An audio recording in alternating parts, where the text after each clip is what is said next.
Olá, meus irmãos, minhas irmãs, tudo bem? A paz do Senhor. Quem vos fala é o pastor Rodrigo Venerando, chegando a você através de mais um vídeo e uma reflexão da palavra de Deus. Hoje, nesse vídeo, nós vamos abordar o seguinte: o crescimento de cada membro do corpo de Cristo é essencial para o crescimento da igreja. Porém, antes, quero convidar você que ainda não se inscreveu no meu canal, se inscreva aí. Você que está aí vai ter oportunidade de acompanhar através desse vídeo. Também temos outras reflexões, outras mensagens, bastante versátil, né? Apologética, doutrinária, pregações, tudo aí no nosso canal para você também tanto acompanhar quanto compartilhar aí nas suas páginas de relacionamento nas redes sociais, tá joia? Seja bem-vindo e vamos então para a reflexão da palavra de Deus. Hoje, essa temática será extraída do livro de Efésios, capítulo de número 4, versículo 11 ao versículo de número 16. Você pode estar acompanhando aí Efésios, capítulo 4, versículo 11 ao versículo de número 26. O crescimento de cada membro do corpo de Cristo é essencial para o crescimento da igreja. Todos nós temos por certo que a igreja, ela deve crescer, sim, crescer em número, porém, o crescimento espiritual de cada membro é mais importante. Quando eu vos falo isso, eu estou dizendo que ela deve crescer em número, mas o crescimento em número deve ser consequência, resultado do seu crescimento espiritual. E crescimento espiritual, ele tem alguns propósitos. Eu vou trazer quatro aqui, definir quatro dentro do capítulo 4 de Efésios, tá joia? Mas quando falo de crescimento espiritual também, estamos falando de maturidade cristã. Tem uma outra reflexão que eu falo sobre os 3 estágios do crescimento da fé cristã. Vem comigo aí. Lá no livro, lá no versículo 11 ao 13 de Efésios, vai falar que os dons foram concebidos da igreja para o aperfeiçoamento do espiritual de cada membro.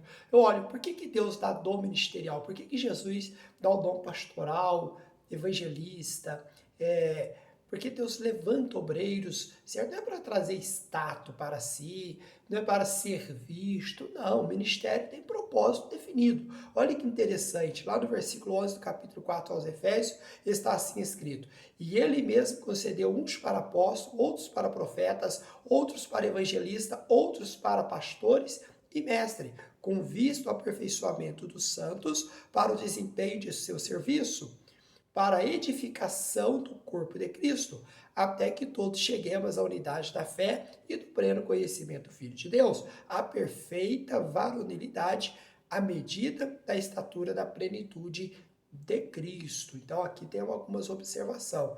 Não existe, eu sou pastor, sou evangelista, mas eu não congrego. Espera lá, você está fora do corpo, não está servindo como edificação do corpo, então está fora do propósito do ministério. Então veja aqui, não é somente os cristãos novos convertidos que precisam aperfeiçoamento, meus amados, certo? Não é, ou discipulado, até porque o aperfeiçoamento espiritual, certo? Cabe e é necessário para todos os cristãos. Por isso que Paulo, ele vai trazer essa experiência, até que todos cheguemos. Então, é um processo contínuo até o dia da igreja ser completa e perfeita, tá joia? Vamos então para os 4 propósitos, que são 4 alvos de crescimento. O primeiro propósito é unidade da fé, que está no versículo 13, até que todos cheguemos à unidade da fé. O que é fé?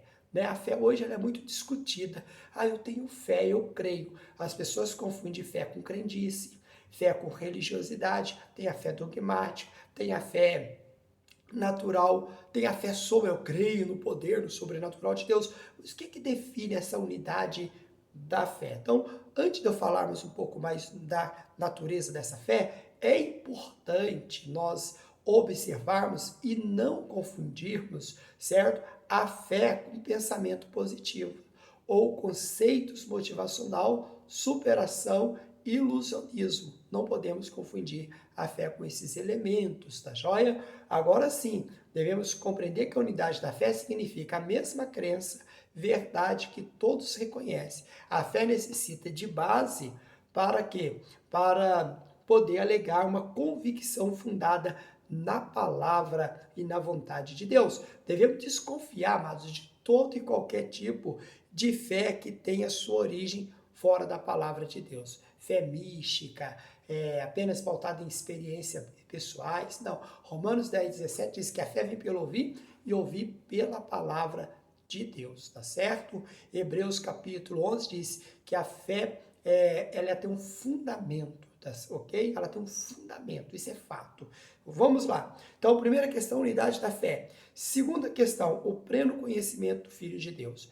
É bem verdade que nesta vida nunca alcançaremos o pleno conhecimento do Filho de Deus. Por essa razão, o crescimento e a maturidade cristã, certo? Ela é desenvolvida continuamente, certo? E é constante.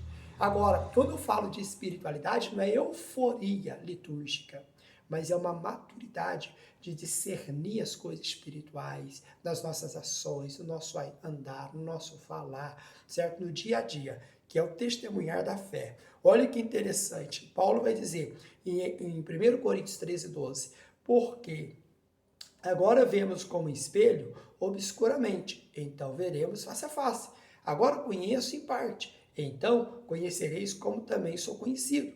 E Filipenses capítulo 3, versículo 10, ele vai dizer, para o conhecer o poder da sua ressurreição e a comunhão dos seus sofrimentos, conformando-me com ele na sua morte. Então, o conhecimento do Filho de Deus fala da maturidade, que é um processo, né, que até a vinda de Cristo nós vamos estar nele envolvido. O terceiro alvo para o crescimento, o terceiro propósito, certo? Que são entre os 4 alvos do crescimento, é também a maturidade espiritual. Consequentemente, certo? Consequentemente, o pleno conhecimento, agora a maturidade. Observa bem, o recém-convertido é uma criança, né? Pedro usa essa expressão na sua epístola, 1 Pedro, capítulo 2, versículo 2. No versículo 14 de Efésios 4, que nós estamos trabalhando, vai deixar bem claro também esta realidade, tá joia? Olha que interessante. Desejai, Pedro falando, desejai ardentemente como criança recém-nascida o genuíno leite espiritual para que por ele vos seja dado crescimento para a salvação. Então, o crescimento vai falar de maturidade, certo? É aqui que entra a ideia, mas a esperança de crescimento e de desenvolvimento. Já viu aquela criança, aquele adolescente, aquele jovem, até o adulto mesmo, que cresce, mas tem atitude de garoto, e fala assim, só tem tamanho? Então, um cristão que não caminha para a maturidade é aquele que só tem tamanho, só tem tempo de igreja, só tem tempo de fé, mas não tem desenvolvimento e amadurecimento na fé. Quem não cresce ou desenvolve na vida espiritual traz danos para si mesmo. Pode ler lá em Hebreus, capítulo 5, versículo 11 ao 14, certo? E nós temos algumas características de cristão imaturos, certo? Nós temos algumas características. Ele é carnal, certo? Ele é desobediente e assim por diante, ok? Para nós caminharmos para o final, nós temos o quarto, que é a estatura, isto é, a estatura da plenitude de Cristo. Em 2 Pedro 3,18 diz, portanto, crescei na graça e no conhecimento do Filho de Deus. Em Mateus 11, versículo 29, disse-lhe Jesus, aprendei de mim que sou manso e humilde de coração. Em 1 Coríntios 2,16, quando eu falo que devemos tratar sobre a plenitude de Cristo, a estatura, aí eu tenho que lembrar de algumas fases. Por exemplo, tem até uma musiquinha, né, cantava na católica, falar como Jesus falou, andar como Jesus andou, amar como Jesus amou. Mas olha que a Bíblia diz, 1 Coríntios 2,16, devemos ter a mente de Cristo. Também a Bíblia diz em Filipenses 2,5, devemos ter o sentimento de Cristo. Aí 1 João 2,6, devemos andar como ele andou. Então, é verdade que não vamos alcançar a plenitude de Cristo nesta vida, mas na medida que vamos crescendo e desenvolvendo, amados, nele vamos também alcançando este alvo. Por isso que o amadurecimento ele é contínuo, mas tem que existir. Quem vê você hoje vai ver um tipo de cristão, às vezes com alguma deficiência no andar, no pensar, do sentir. Quando eu falo pensar, ninguém lê seu pensamento, mas de forma que você expressa aquilo que está dentro de você, você e eu, nós vamos amadurecendo, tá joia? Agora, olha que interessante, Podemos crescer para atingir os 4 alvos? Podemos. Como? Efésios 4, versículo 15 e o 16. Mas seguindo a verdade em amor, cresçamos em tudo naquele que é o cabeça, Cristo, de quem todo o corpo bem ajustado é consolidado para o auxílio de toda a junta, segundo a justa cooperação de cada parte, efetua o seu próprio aumento para a edificação de si mesmo em amor.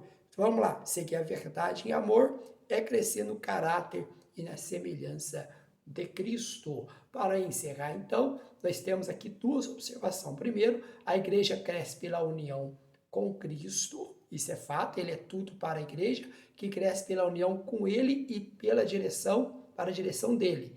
Segundo, a igreja cresce pela cooperação de cada membro do corpo de Cristo. Isto é, os dons dados por Cristo devem ser usados para estimular cada membro para funcionar e cooperar com os demais membros do corpo de Cristo. Fica um recado para os pastores, líderes e obreiros.